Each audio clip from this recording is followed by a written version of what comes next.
Bonjour les amis, bonjour à toutes, bonjour à tous. Ici c'est Astrologix pour un nouveau podcast, le numéro 15 je crois. Aujourd'hui j'évoquerai avec vous la présence du Soleil dans le signe du Sagittaire. J'évoquerai également l'opposition à venir samedi exactement entre Vénus et Uranus. Et puis quelques mots sur Neptune qui s'apprête à reprendre sa marche en avant dit lundi prochain. Et donc j'évoquerai aussi ce- ce- ce- cette marche en avant à venir et cette fin de rétrogradation surtout. Euh, D'ores et déjà, je peux aussi évoquer avec vous que je me propose de vous retrouver lundi prochain à 10 heures en direct sur ma chaîne YouTube pour le bulletin spécial pleine lune qui aura la particularité d'être de créer une éclipse lunaire. Et donc ça fait que c'est une intensité particulière. La pleine lune aura lieu sur l'axe Sagittaire-Gémeaux. Il y a de l'ouverture, il y a vraiment, c'est une pleine lune intéressante pour ouvrir un peu plus sa conscience.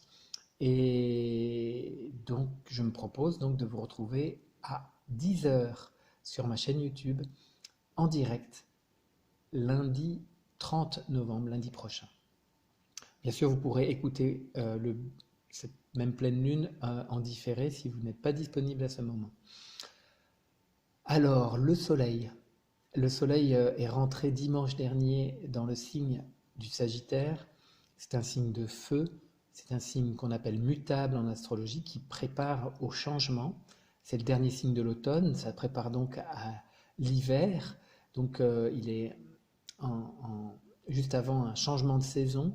Et donc tout ce qui est mutable, c'est vraiment nous préparer à un prochain cycle. Et donc c'est intéressant, surtout en cette fin d'année 2020, d'être particulièrement conscient voilà, là on termine vraiment l'année 2020 et on prépare déjà activement 2021. Et donc voilà, c'est intéressant de prendre du temps justement pour ressentir quelles aspirations, quelles nouvelles visions j'ai pour moi dans le collectif, pour le collectif et dans quel monde je souhaite vivre. Donc toute cette fin d'année, ça va être vraiment de mon point de vue de vraiment se positionner dans une vision du monde dans laquelle je souhaite vivre. Et 2021 va nous, voilà, va nous proposer de vraiment commencer à bâtir bien le monde dans lequel nous souhaitons vivre. Alors c'est pas tout à fait nouveau, mais on va dire que je vois 2021 comme un tiraillement entre deux mondes. Et bon voilà, pour pas être tiraillé entre deux mondes, eh bien, il faut se positionner pour l'un ou pour l'autre. Pour faire simple, il y aurait le monde avec une vision spirituelle de l'être humain, une vision évolutive de l'être humain vers son unification, vers l'unification entre l'humain et le divin. Et puis, d'un autre côté, on a un monde matérialiste qui, lui, nous propose on pourrait dire, de nous unifier à la machine, au robot, à la technologie. Donc, c'est pas la même histoire. Et donc, cette année, cette fin d'année, elle est propice justement pour se détacher d'un ancien monde, ça c'est ma vision, pour aller s'ancrer profondément dans une nouvelle vision, dans de nouveaux perspectives de cet humain unifié avec le divin. Donc ça, bien sûr, c'est ma vision, et c'est dans cette optique, moi, que je souhaite m'inscrire totalement. Eh bien, chacun et toute l'humanité va être invité à choisir, à se positionner et à incarner totalement en conscience son choix. Cette fin d'année est vraiment propice pour ça. Il y aura des grands rendez-vous, l'éclipse du 14 décembre prochain, le 21 décembre, ensuite la rencontre de Saturne et Jupiter dans un signe d'air, dans le Verseau. Ça va vraiment ouvrir de nouvelles perspectives. D'ici là, et donc comme je le disais, le Soleil est en Sagittaire. Euh, le Sagittaire, il nous propose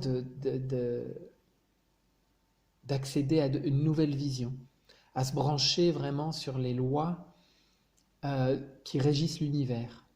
Le Sagittaire nous parle de la vérité, avec un grand V, cette vérité toujours en mouvement, qui, si nous le souhaitons, nous traverse à chaque instant.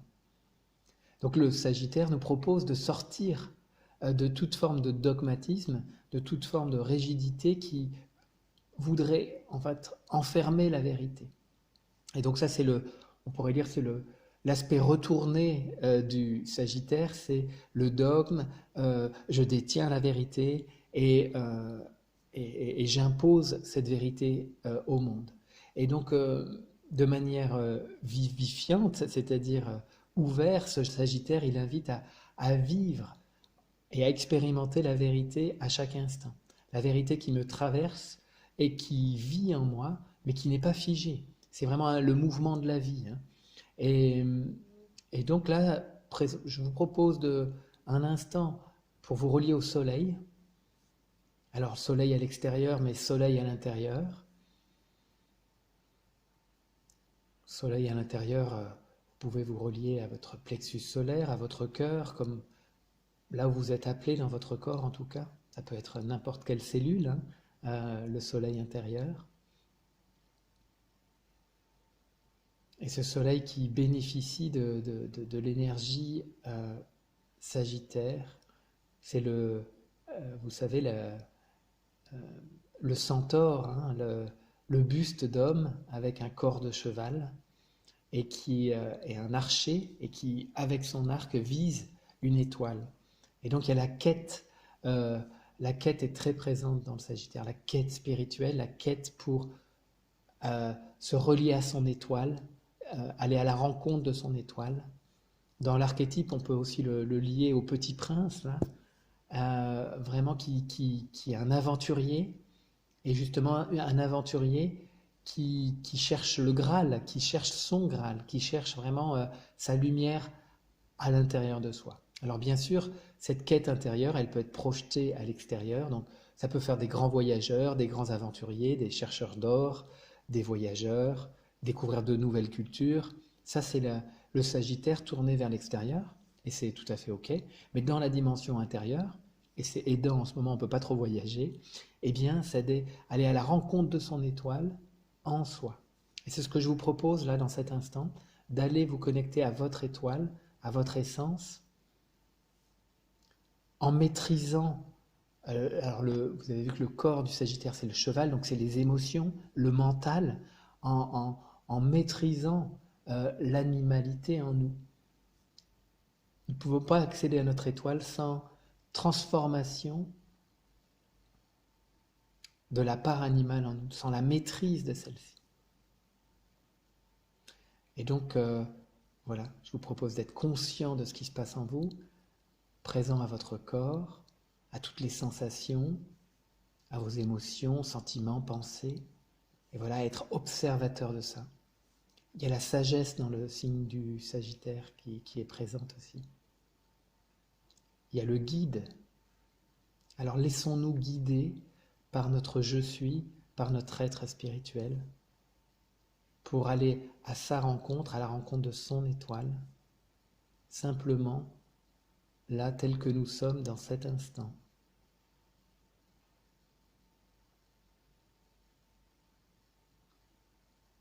Et présentement, je sens une grande chaleur dans mon ventre, une grande détente s'installer.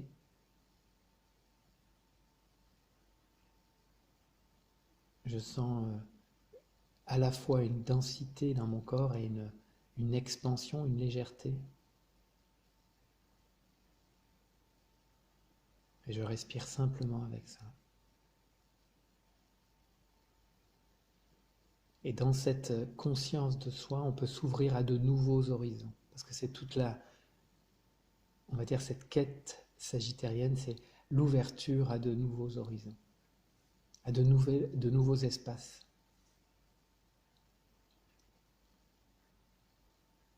C'est l'énergie des grands aventuriers, mais aujourd'hui, présentement, et d'autant plus en période de confinement, eh bien l'aventure, les espaces, ils sont à découvrir à l'intérieur de nous.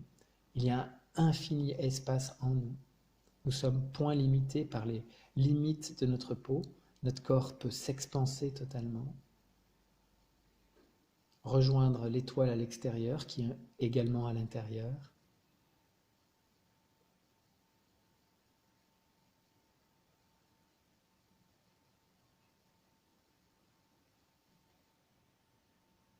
Donc cette énergie du Sagittaire est intéressante en ce moment puisque la dernière nouvelle lune, si vous vous rappelez, elle était dans le signe du Scorpion, donc elle colore toujours le soleil, même si celui-ci est rentré dans le Sagittaire. Et le mot-clé pour cette nouvelle lune, c'était un défi de transformation. Et c'est intéressant de plonger à l'intérieur de soi, de se détacher, de se libérer d'anciennes identifications, d'émotions, de mettre de la conscience sur ce qui nous accroche à notre légende humaine. Et c'est également intéressant d'avoir la perspective d'un nouvel horizon qui pointe son nez derrière le détachement, la désidentification, ce qu'on appelle aussi le monde des ombres, hein, dans le Scorpion, c'est qu'est-ce qu'il y a derrière l'ombre? Eh bien, il y a un nouvel horizon. Il y a l'ombre transformée laisse apparaître un nouvel horizon. Et c'est le soleil qui rentre dans le Sagittaire nous offre cette perspective qui nous donne on pourrait dire du cœur pour aller visiter tout ce qui a besoin d'être éclairé à l'intérieur de nous. Parce que derrière, eh bien, il y a un nouvel horizon. Un nouveau monde nous attend. Une nouvelle vision du monde. Une nouvelle perception du monde. Une perception des lois qui régissent l'univers. C'est lié à la loi, le Sagittaire.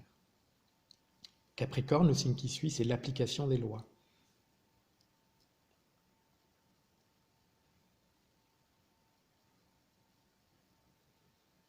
D'autant qu'il y a 2 planètes en Scorpion, encore Mercure, qui nous invite à cette profondeur, à on pourrait dire un regard très précis, intense, objectif, on pourrait dire, sur nos manières de fonctionner, nos émotions, nos pensées. Alors c'est à l'intérieur de soi, puis on le perçoit aussi chez les autres. Et puis la planète Vénus est également en Scorpion, et elle invite aussi à un grand magnétisme pour justement inviter à cette, on pourrait dire, à cette unification, à cette fusion avec l'être à l'intérieur de nous. Et Vénus en Scorpion, c'est dans un premier temps, c'est je veux fusionner avec l'autre à l'extérieur de moi. Je veux de l'intensité à travers mon système affectif, à travers l'émotionnel. Et une Vénus sublimée en Scorpion, je dirais, c'est vraiment le mariage intérieur avec l'être divin. Ce qu'on a appelé aussi les noces mystiques. Hein. C'est cette noce intérieure. Et c'est opportun de mettre de la conscience sur les attaches affectives et émotionnelles tout au long de cette semaine, puisqu'il y aura on pourrait dire, il y a un moment de libération possible avec l'opposition samedi prochain avec Uranus. Uranus nous invite à changer de registre dans la sphère émotionnelle, affective, sur aussi le sens que nous donnons à notre vie, une possibilité vraiment de passer un cap là. Là où est Uranus, c'est vraiment je change de niveau. Et donc il y a une opposition entre Uranus et Vénus samedi prochain qui invite à une libération. Donc Vénus en Scorpion, c'est la sphère affective, émotionnelle. Je veux fusionner avec l'autre, je veux de l'intensité avec l'autre. Eh bien là, la proposition, c'est peut-être, et puis je peux donc dépendre de l'autre, de se libérer de toute forme de dépendance, pour aller s'unifier avec l'être divin en nous, qui nous comble totalement. Et là, on peut sentir combien nous pouvons être comblés par l'être spirituel en nous, simplement là, présentement, en bénéficiant de l'aide et de la conscience d'Uranus, conscience porteuse de l'énergie que j'appelle le supramental, cette nouvelle conscience. Et nous pouvons nous laisser remplir de cette énergie supramentale, cette information nouvelle.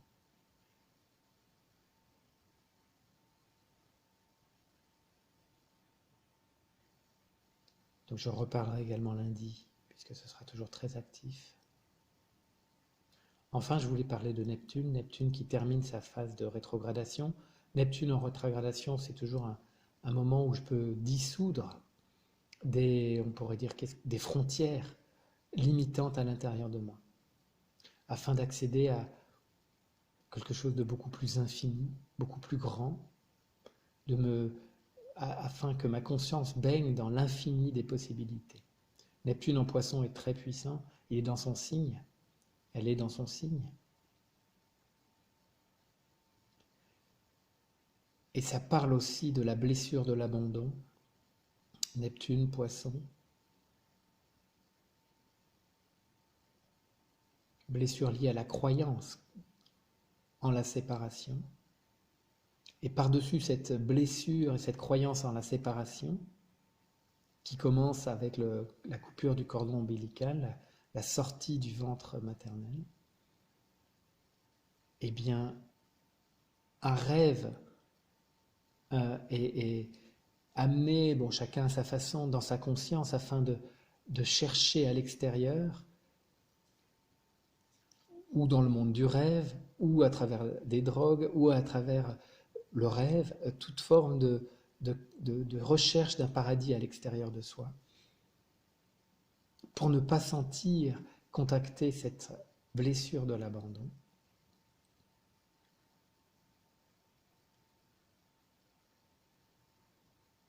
Abandon qui fait partie de la légende humaine, mais qui dans la réalité n'est pas. L'unité est. Le principe d'unité que nous invite à toucher Neptune dans son signe du Poisson, là, c'est ce qui régit. Et dans ce principe d'unité, il y a une légende, c'est la légende humaine en la séparation. Et bien là, on peut se défaire de cette légende.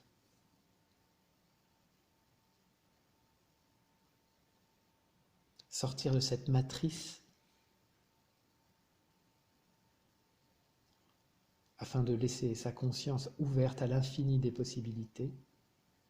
Et donc là, je peux me laisser toucher par l'inspiration profonde que propose Neptune. Neptune, c'est une grande créativité, c'est les images, des nouvelles images, de nouvelles formes que je peux manifester sur la Terre. Là, tout est possible, en fait. Et cet océan des possibles va s'inscrire dans la particularité de l'être que je suis.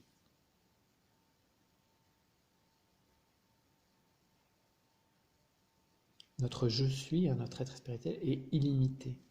Et donc, on peut être en contact avec ça.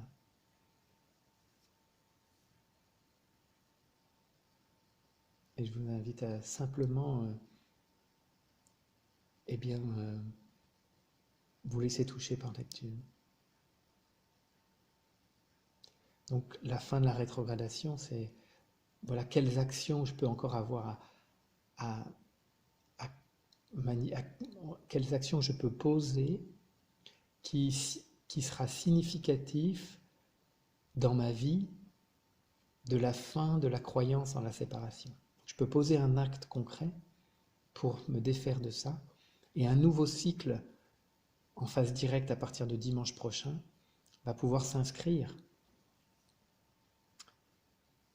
avec ce nouveau regard que je porterai un regard unifié que je peux porter sur ma vie et sur le monde.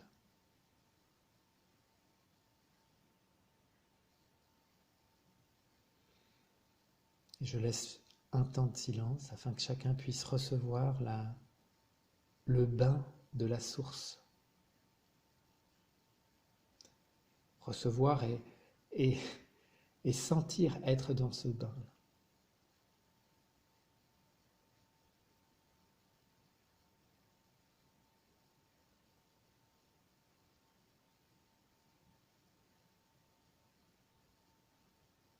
Eh bien, je terminerai sur cette note, sur ce grand bain. Euh, eh bien, je me réjouis de vous retrouver lundi prochain pour la pleine lune, éclipse lunaire. Donc c'est intense. Et donc l'émission a lieu en direct à 11 heures. Alors d'ici là, je vous souhaite de belles inspirations, de belles transformations. Et je vous dis à très bientôt. Merci pour votre écoute. Au revoir.